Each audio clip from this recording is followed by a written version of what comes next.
Hi guys! Welcome back to my YouTube channel at for today's video ay sasagutin ko yung mga frequent asked question nyo about sa accident na nangyari sa akin. So, nangyari sa amin. So, yung mga question na yun guys ay nandito na sa aking cellphone yung mga karaniwan na tinatanong mga friends ko, family, mga ganun ba. So, nilagay ko na sa cellphone at let's get started. So, question number 1. Anong nangyari sa inyo? Anong nangyari sa amin? About sa accident. So, ayun na nga guys. Pupunta kami ng Batak ni Chad. Nakamotor kami. Mio lang yung motor namin. Di ba, maliit lang yung Mio. So, meron ding, alam nyo, parang, paano pa ganun konti kasi yung kalsada, ganyan. Tapos, nandito kami sa gilid kami. Merong gasolinahan dito sa gilid at meron ding pwedeng pumasok na sasakyan. So, 50 to 60 lang yung tinatakbo as per ni RJ, yung gawa ko. So, dyan kami. Tapos, huminto yung L300, yung sasakyan na nakabangga sa amin. So, huminto siya. So, papunta na kami, and then saktong umarangkada siya dito. So, akala niya siguro nakalagpas na kami that time. So, hindi pala. Nabundol niya yung likod namin. So, as per ni Chad, akala niya is yung top box yung nakuha, pero hindi. Yung pa ako yung nakuha. Yung pa ako. So, akala namin, huminto kasi siya. Yung time na yun. Huminto siya. So, syempre, ganun kami. Kasi nasa highway kami, alangan kami yung hihinto. Kasi mas nauna ka highway. So, ayun na nga. Binundol kami. Akala niya siguro nakalagpas na kami. Hindi pala. So, binundol niya yung aming top. Yung aking pa. Yung bumper ang nakadali sa akin, bumper. Yung bumper ng sasakyan na L300. So, yun. Nabanggayin pa ako, ganun. So, yun yung nangyari sa amin. Number 2, may lisensya ba yung BF mo? Meron. Kakaano pa lang nga niya eh. Renew niya eh. Yun, kaka-renew niya lang. Meron siya, meron. Papakita ka na lang. Naka-helmet ba kayo or naka-helmet ka ba? Oo, naka-helmet kami lagi pag lumalabas kami kasi dito sa amin, sa bayan namin, hindi pwedeng umalis ng walang helmet pag nakamotor. So, talagang bit-bit suot-suot namin mula dito hanggang kung saan man kami mapadpad, naka-helmet pa rin kami lagi.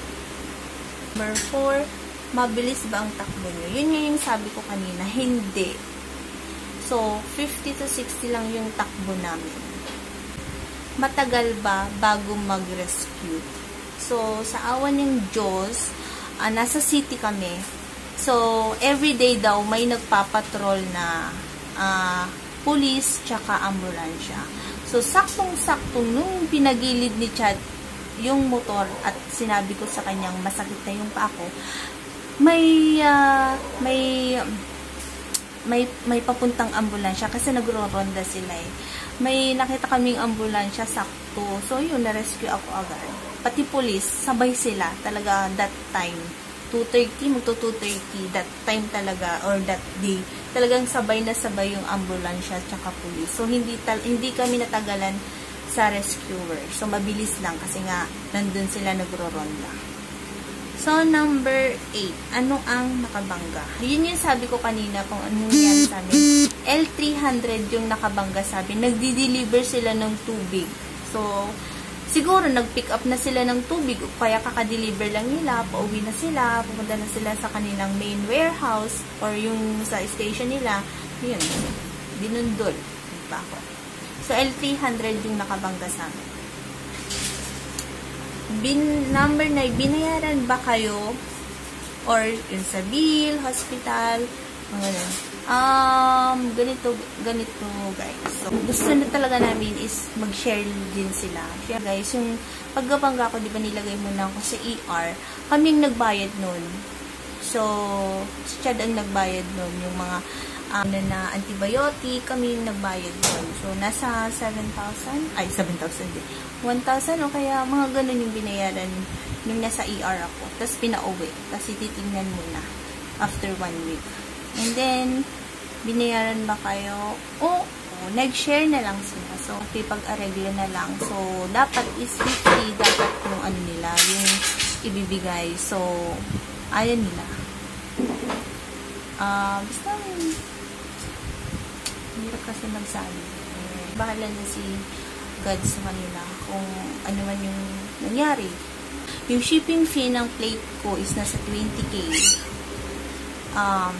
Yung plate ko is nasa 101,000. Yung nilagay sa paa ko. Dahil magandang klase daw siya.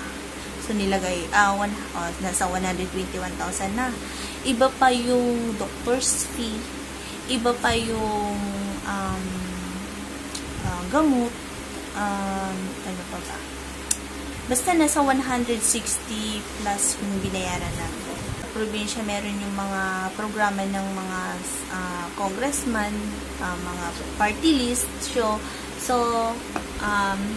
sabihin ko na, yung kay Sandro, so, 75K yung binigay niya, si Sandro Marcos, tsaka yung 50K, 50K naman is yung party list ng Carillas. So, ayun na, nasa, ano na yun, 125 na. So, meron pang DSWD, nakahingi din kami, and then dun sa PhilHealth. Alam ko yung covered ng PhilHealth is yung doctor's fee. Yun yung kinabered niya. So, basta nasa 160. So, yung binayaran lang namin dun is yung shipping fee talaga na 20K. Kasi hindi covered yun. Hindi siya covered. Next, number 10. Ilang araw sa hospital? So, yung, ano guys, April 2, na-admit na kami ng 10 a.m. or 12 a.m. 12 p.m. Na-admit na ako. And then, April 3 yung operation ko.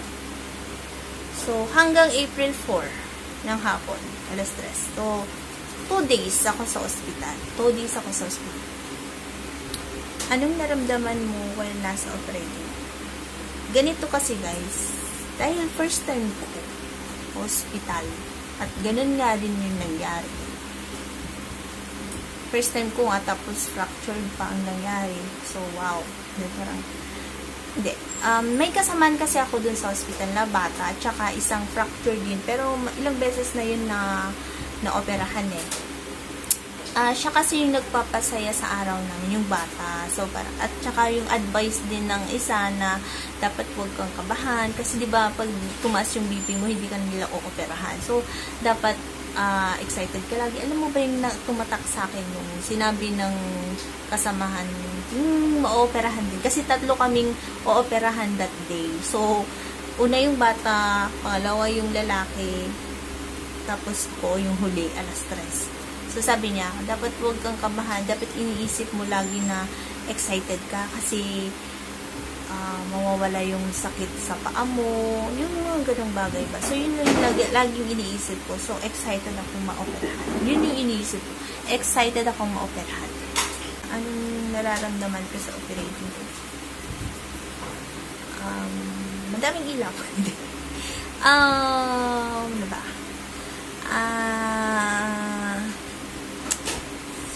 Naramdaman ko, wala, normal lang. Excited. Hindi naman excited na excited. Pero parang normal lang kasi madaming tao. Nakita ko si Doc. Ano na siya. Ba't yun kasi madami siyang assistant eh. Parang masaya dun sa operating ko. Parang madaming ilaw. Basta masaya kasi nagpapatugtog din sila. Siguro parang tanggal ng stress din yun. O kaya para malibang din sila habang na-operahan ako. Ganun ba? Oo. Basta normal lang. Hindi ako kinabahan. So, habang, di ba, una is, nilagyan ako ng anesthesia. Kasi, dito sa gilid ko, dito sa hips ko dapat na right, tuturukan ako ng anesthesia. Pero, hindi ko pa kaya mag-side. Masakit. Masakit nga yung paa ko. Talagang iiyak ako pag sinide ko. So, nag-suggest na lang ako na dito. Yung, mo daw sa buntis na dito, tuturo ka ng anesthesia. Yun sa akin. Talagang, finold yung katawan ko ba? Hindi. Finold yung likod ko. Talagang fold na fold. Ayan. Ang experience ko dun sa anesthesia, habang tinuturukan ako, nangunguryente dito sa right leg ko. Pupunta sa right leg ko. Nangunguryente siya. Tapos, parang, nagli-lift yung right leg ko habang dumadaan yung kuryente. Yung anesthesia yun na, yun. Ilang beses na gano'n. So, tatanungin ka naman kung masakit ba yung gano'n. Pero hindi naman, gano'n lang. Sasabihin mo din naman na parang may kuryente na dumaan sa paa mo. Yun yung na-experience ko sa anesthesia. Pagkatapos ng anesthesia na yun, papahigain ka na. Nakamask ko hindi nila tinanggal yung mask ko. So, nakaganon ka Yan, nakaganon. Basta nakaganon ka. Tapos, nilalagay na nila yung mga, siguro, worth naman yung nandito. Kasi, siguro para, yung may tali, hindi yung tali parang, basta nakaganon ako, gano'n ako. Yung experience ko dun, habang di ba, tapos, inaangat-angat didok yung paa ko, dalawang paa ko, kung may nararamdaman. Sabi, inaangat yung paa ko dito sa right leg, yun yung may injured. Nararamdaman ko pa, ibig sabihin, hindi pa tumalab yung anesthesia. 4 na beses inangat ni Doc yung paa ko, pero nararamdaman ko pa. So, ayun, siguro nung sabi ko, inangat ng huli, ayun, wala na akong naramdaman. Tsaka pinatulog na ako. Tapos, bang katulog ako, siguro nagising ako. Nagising ako na pinupukpuk yung paa ko. Tapos habang gumaganon-ganon ako, ayun, parang hindi ko alam kung ano nilagay nila dito para siguro hindi ka makatakas kung may yung mga nararamdaman ko. Ang gising ako pero nakapikit ako. Naririnig ko yung mga pukpuk nila dito. Akala ko nga binuksan yung tiyan ko. Kasi, nararamdaman mo kasi nandito lahat lower body, nandyan lahat yung parang pagkapukpuk nila. Parang, naisip ko parang kumuha sila ng bones dito sa ko. Ganong katanungan. Yung ganon. So, habang gumaganon, ang tagal kong nagising na inooperahan ako, pero wala akong nararamdaman na sakit. Naririnig ko lang na nararamdaman ko lang na may pinapasok, may pinupukpok, pero wala akong nararamdaman na sakit. Gumagalaw, nararamdaman ko na may gumagalaw, pero walang sakit. Yung ganun yung experience ko, gising yung diwa ko, gising na gising talaga, pero nakapigit ako. Kasi pag hindi ko alam kung baka dumilat ako ba yung makita ko. So, ayun na nga. Habang natapos yung operation, gising ako. Tapos nag-selfie pa yung iba. Nasa operating room ako. Masaya. Madami sila. Madaming assistant si Doc. Madaming ilaw, madaming tao, wala akong naramdaman na sakit habang pinupukpok at gising ako, yung mga ganung bagay. So, yun. Okay, number 14. Anong naramdaman mo after OR or nasa recovery room ka? Pagkatapos ng operation, lalagay ka talaga sa recovery room.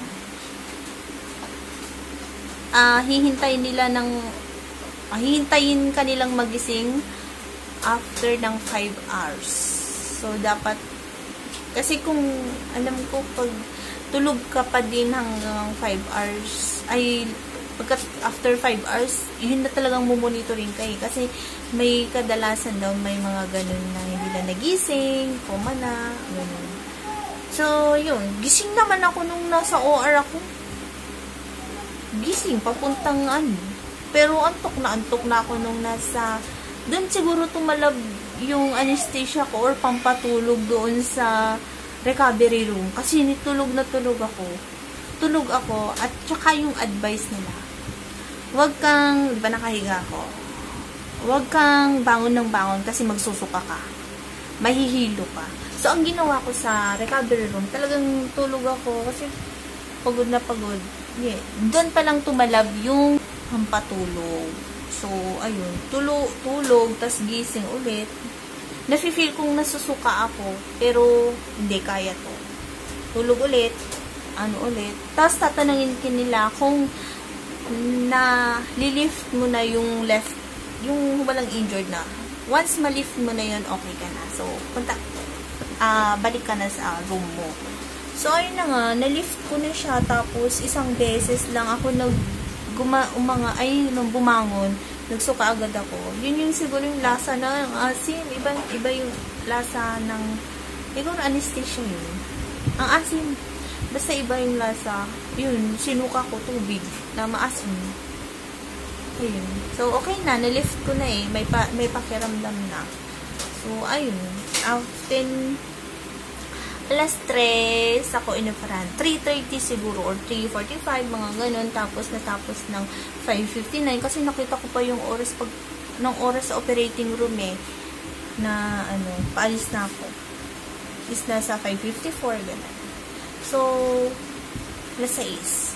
10 bumalik na ako sa room. And yun na yung recovery experience ko. Next question. Yan na ba ang pinakamasakit na physical in your life? Yes. Kasi nga fractured to Masakit talaga. Hindi mo tanggap. Pero sa bandang huli, tatanggapin mo talaga. Kasi katawan mo yan, dapat mag-move forward ka. Talaga, ito yung pinakamasakit. Yes. 16. First time mo ba hospital? Yun yung sabi ko kanina. Oo. First time ko. Tapos ganun na nga nangyari. Na-injured. Na-fractured. First time mo nga fractured pa. So, yun lang. Number 17. Anong pakiramdam ng nasa hospital? Pakiramdam mo sa hospital. Kasi, ayoko talaga sa hospital. Kasi, iba ang amoy.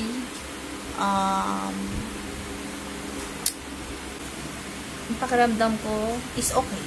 Pero pag sa ibang room, hindi okay. Yung hospital na yun, basta yung section ng mga ortho, okay ako. Mga ganun, check up, OB, mga ganun, okay ako. Na 18, na-swab test ka ba? Hindi na po kami na-swab test. Tapos pati yung kasama ko, pati yung partner ko si Chad, hindi na po. Nung na-admit na kami, tinanong muna kung may booster. Yun lang yung tinanong. So, may booster na kami. So, no need ng swab test pag may booster ka.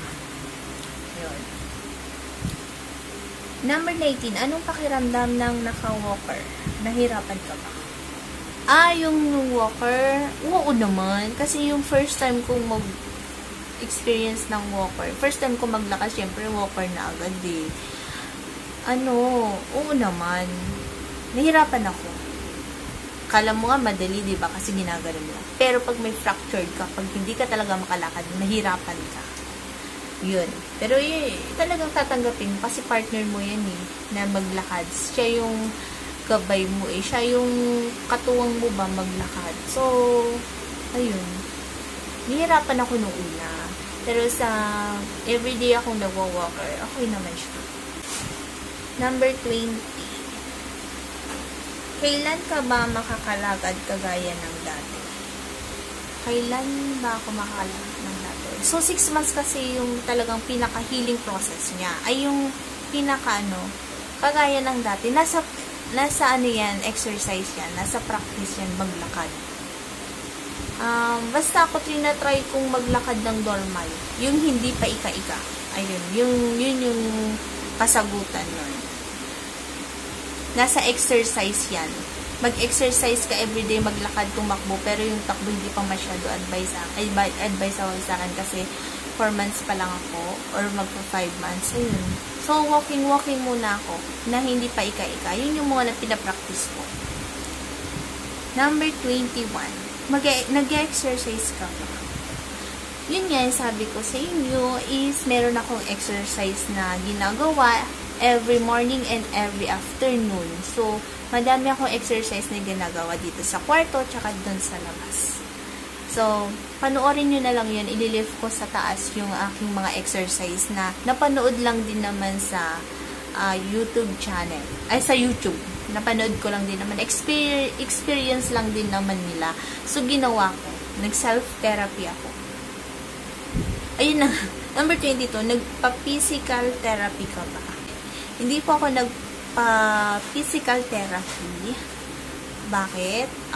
Malayo. Tsaka, parang natatakot ako kasi may nakikita ko sa YouTube na talagang ipupush nila kahit masakit. Talagang ako naman, pinush ko kahit masakit. Lalo na yung pag-folding ng knee o kaya tuhod. Talagang masakit yun. Pero, pero hinay-hinay lang sa akin. Yung napapanood ko kasi talagang pinipilit nila on that day. Pero sa akin kasi nasa process ako. Hinihinay-hinay ko siya. Babalik din naman sa normal pag nasa tamang panahon. 23. Sino ang naisip mo nung na-aksidente ka at bakit mo siya naisip? Yun yung tanong. Sino yung naisip ko? Ang unang naisip ko talaga nung pagkabangga namin at naramdaman ko na yung paa ko na sumakit tapos hininto ni Chad yung sasakyan. Si Mama. Alam ko, ewan ko, pagkabangga ko si Mama, ang naisip ko. Tapos, ang naisip ko din, ala, na-aksidente kami. Pero, hindi ko siya sinabi. Naisip ko lang. Ala, na-aksidente kami. Paano yan? Ala, paano yan? Yung mga ganun ba? Naku, hindi pwede itong mangyari. Hindi totoo. Number 24. Anong realization lang matapos ang mangyari sa inyo? Realization. Magdoble, triple ingat. Yun yung mga sinasabi sa amin. Pero hindi. Ganito kasi yan. Yung nag-iingat, example, nag-iingat kami, tapos nag-iingat lahat. Di sana walang disgrasyang nangyari or aksidenteng nangyari. Kasi kung mag-iingat ka, oo nga, sabi ko, kahit doble ingat ka, triple ingat ka, kung hindi naman nag-iingat yung iba, di wala din. Diba? Sana tayo mag-ingat na talaga. Hindi lang yung kasi talagang hindi mo maiiwasan ng aksidente kung hindi mag-iingat yung iba. Kahit triple ingat ka. Basta, pero ang sa akin lang, thank you Lord, kasi ganito lang nangyari sa amin, tanggap ko yung nangyari, at least buhay, walang nangyaring masama sa amin masyado. Ito yung pa ako lang, okay, so tanggap ko naman na at least buhay kami ni Chad, buhay kami, yun lang yung mahalaga. 25. Paano ka magiging matatag na iniindim mo yung sakit? Paano ako magiging matatag na iniinda ko yung sakit? Hindi. Yung kasi guys, yung paa ko, oo, masakit siya. Pero pag ininuman mo na ng painkiller, mawawala yung sakit. Pag ininuman mo na siya. Yun lang yung ko. Masakit siya. Nasasanay ka everyday na ganun yung sakit. Tapos minsan mawawala. Tapos minsan meron na naman siya. Ganun talaga guys. Talagang meron at meron. Pero pag ininuman mo siya ng painkiller, okay na siya. Pero ang naging masakit sa akin, hindi masakit. Emotionally, yun yung tumama sa akin. Yung sakit na sa paa, okay eh. Yung emotion talaga yung nagpababa sa akin. Naantig yung emotion ko. Pero sabi nga ni Chad, at syempre madaming nagsasabi sa akin na kaya ko yan. Oo naman, kakayanin ko. Gusto ko maglakad dito. Gusto ko makakapasyal ulit ako. Makakapunta ko sa mga lugar na gusto kong puntahan, talagang gagaling ako. Kasi gusto ko kung talagang iniinda mo yung sakit at emotion mo, wala kang mapupuntahan. Yung kinakain ka na ba ng emotion mo, wag ganun. Basta ako, yung emotion ang talagang nag-ano sa akin, pero andyan si Chad. Andyan si God na gumagabay sa akin. Tumutulong sa akin, nagpupush sa akin araw-araw, na kaya ko. Kaya kong maglakad ulit, kaya kong tumakbo, kaya kong mag-jogging, lahat. Pero ang sumakit sa akin talaga yung emotion, hindi yung sakit sa paa. Pero nakayanan. Yun. Yung emotion ko talaga ang lumalaban. Pero, napalitan ng saya. Kasi, yun na nga, nakikita ko everyday may improvement yung paa ko. Mental health mo talaga yung, yung babagsak pag mga ganito. Mental health mo. Tapos, minsan na lang ganito, matutulala ka na lang. Minsan, natutulala na lang ako. Tapos, gaganin na ako. Gaganin na ako. Ang nangyari, huwag mo na iisipin yan. Siyempre, nakikita ko si Chad, nasasaktan. Kapag ganun yung naiisip ko. Pag minsan nga, pag nakikita niya akong nakatulala, huwag mo isipin yan. Nasasaktan din siya. Nasasaktan din ako pag nasasaktan ka. Yun. So, mental health yung dumapo sa akin. Nasakit. Mental health. Hindi emotion. Number 26. Sa oras ng aksidente, masasabi ba na riyan ang Panginoon? Bakit? Lakas na ng ulan. Oo naman. Kasi, alam kong nandiyan siya kasi wala masyado kaming galos. Wala kaming natamong sobra-sobra Hindi kami natumba. Okay si Chad. Okay din naman ako. Ito lang yung pa ako. Pero, ito lang yung sa akin yung motor namin walang galos, yung dito namin wala talaga, yung talagang ako lang, yung tibia lang talaga ang merong galos or fracture, yun yung may tama. Kasi thank you ako kasi alam kong nandiyan siya pagka-realize ko nung kami, oh my God, yung parang naiyak ako na nandiyan talaga si Lord. Kaya nga lagi kong pinapatugtog healing song, prayer song, mga ganun. Lakas na ng ulan. Hindi ko siya sinisisi kung bakit kami nagkaganito, bakit nangyari sa akin to. Hindi. Thank you ako sa kanya kasi ganito lang yung nangyari sa amin. Buhay kami. Ayun. Hindi ko siya sinisisi kung ano man nangyari sa amin. Basta thank you ako. 27. Anong nangyari sa motor niya? Yung sinagot ko kanina na. Sinabi ko kanina na walang galos si Pongkan. Walang galos yung motor. Talagang ako lang talaga yung may fractured. Yung natamaan talaga. Kasi yung bumper niya natama niya ay nabundol niya yung paa ko. Yung tibia. So yun. Walang galos si Pongkan. Number 28. Mas okay ba kung ang weather ay mainit or taglamig? Anong mas preferred mo? Mas gusto, sabi nila kasi pag tag-ulan, nilalamigan daw, may kumikirot. Pero sa akin, mas preferred ko taglamig. Bakit? Mas gusto ko kasi malamig na weather. Kahit kasi yung di ba may may bandage. Siguro, nasasabi ko ngayon na mas gusto ko yung taglamig kasi may bandage siya. Pag tag-araw, pag mainit kasi ang panahon, nagmumoy sa loob. So, yung sugat ko, yung tuklap, yung niya, yung cover niya, lumalambot. So, mas gusto ko yung taglamig. May nararamdaman akong kirot, pero naman siya, hindi naman siya masakit, pero masakit. Basta pag inihilot ko siya, tapos nagkukuya ko ulit ako, nawawala yung sakit pag taglamig. Basta, mas gusto ko, mas preferred ko ang taglamig, tag-ulan, kaysa tag-init. Yung summer, mas gusto ko yung ganito, yung umuulan. Ewan ko, yun yung tinatanong talaga nila sa akin. bakit mas gusto ko daw yung taglamig, mas masakit daw. Sabi ko, okay sa akin ang taglamig.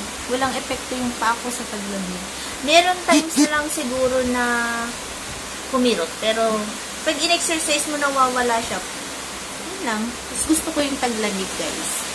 So, ayun guys, maraming salamat po sa lahat ng mga sumusuporta sa akin, lahat na nagbibigay ng positive vibes sa akin. Salamat. Alam niyo kung sino kayo.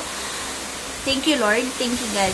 Kasi everyday nandiyan ka sa tabi namin. Everyday, alam ko. Thank you talaga ako everyday sa'yo. So, sana nasagot ko lahat yung mga katanungan na gusto nyong tanungin. Yun yan. So, ayun na nga guys, na yung mga kagaya kong nararanasan yung mga ganito, huwag kayong mawala ng pag-asa. Kasi ako nga din talagang kinaya ko. Kayanin nyo. Kasi katawan nyo yan Ikaw ang magbe-benefit dyan, hindi naman sa ibang tao. Katawan mo yan. Dapat ikaw yung mag-push sa katawan mo, kayanin mo. Huwag kang papatalo sa, stress. Basta happy ka lang. Yun lang yung mahalaga. Happy. Huwag maninigarilyo. Huwag mag-alcohol. Huwag inom ng alcohol. Mga ganun na bagay. Basta positive vibes. Patulog ng maaga. Hindi, mga ganung bagay. So, yun lang yung ating vlog for today. Sana nasagot ko yung mga katanungan niya. So, see you on my next vlog. Bye!